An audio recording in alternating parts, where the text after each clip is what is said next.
كيف حالكم يا شباب؟ ايش اخباركم؟ معاكم عدنا النبيل من قناة يمني جيمر. اليوم فيديو بسيط انها كيف تحل مشكلة التعليق او التجميد في الفيتا حقك. اول شيء لازم ترفع الفيديو التروفيز الى النتورك، تضغط ثاني خيار دقيقة او اقل من دقيقة. انتهى، انا رافعه من قبل. بعد هذا لازم تغلق البلاي ستيشن، تضغط على زر الباور وتعمل باور اوف. الان زي ما انتم شايفين انطفى. ثاني شيء تضغط زر الهوم مع زر R1 وكمان زر الباور، يعني ثلاثتهم في وقت واحد. بعد ما تضغطهم ثلاثتهم في وقت واحد حيظهر لك هذا الشعار وتدخل لك على صفحة السيف مود. الآن دخلك على صفحة السيف مود. ثاني شيء، أول شيء خلوني أعرف لكم هذه الخيارات إيش هما. أول خيار Restart the PlayStation Vita، إنه هو يعيد الجهاز. ثاني شيء اللي هنعمله الآن هو ثاني شيء إنه هو يعيد ترتيب الملفات.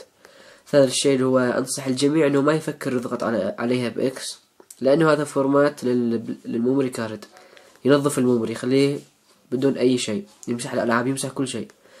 ثالث شيء هذا يعيد إعدادات البلاي ستيشن كأنك أول ما اشتريته، يرجع كأنه أول ما اشتريته. طيب خامس شيء الابديت للسوفت وير.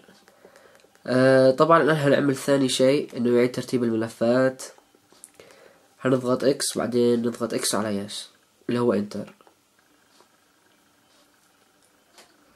الآن ممكن ننتظر دقيقة أو دقيقتين على حسب الجهاز الفيتا، ممكن يتأخر ممكن ما يتأخر. الآن بنشوف.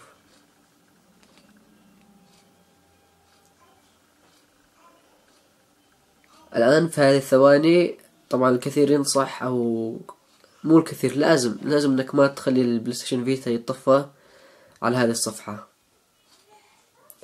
في اي مكان تظهر لك هذا الكلام do not power off the system، لازم ما تطفي الفيتا باي شكل من الاشكال، عشان ممكن يخرب او يحصل فيه عطل. الان انتهى.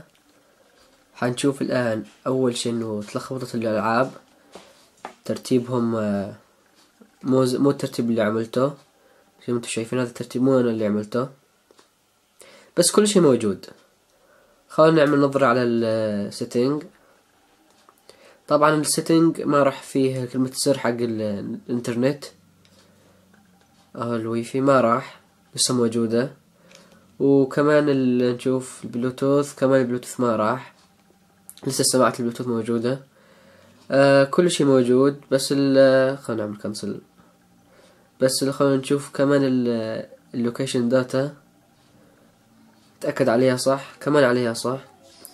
بس هو هذا الشرح المبسط. أتمنى أنه عجبكم الفيديو أو استفدتوا أكيد استفدتوا من الفيديو. الطريقة هذه لازم واحد يعملها مرة في الشهر، على الأقل مرة في الشهر، لأن البلاي ستيشن فيتا بيعلق كثير من الأحيان. أنا دائما أو قبل ما أعرف هذه الطريقة كان أول أجي أفتح التروفيز يعلق لي، يظهر لي الدائرة هذه ويجلس ساعتين وارجع أعمل ريستارت وخلاص. بس بعد ما عرفت هذا الخيار الثاني اللي هو ترتيب الملفات، طبعا عملته ونفعت الطريقة. الآن خلاص يمكن ما يعلق، نادر ما يعلق الآن. أتمنى أنه عجبكم الفيديو، قيبوا المقطع ولا تنسوا الاشتراك، والسلام عليكم ورحمة الله وبركاته.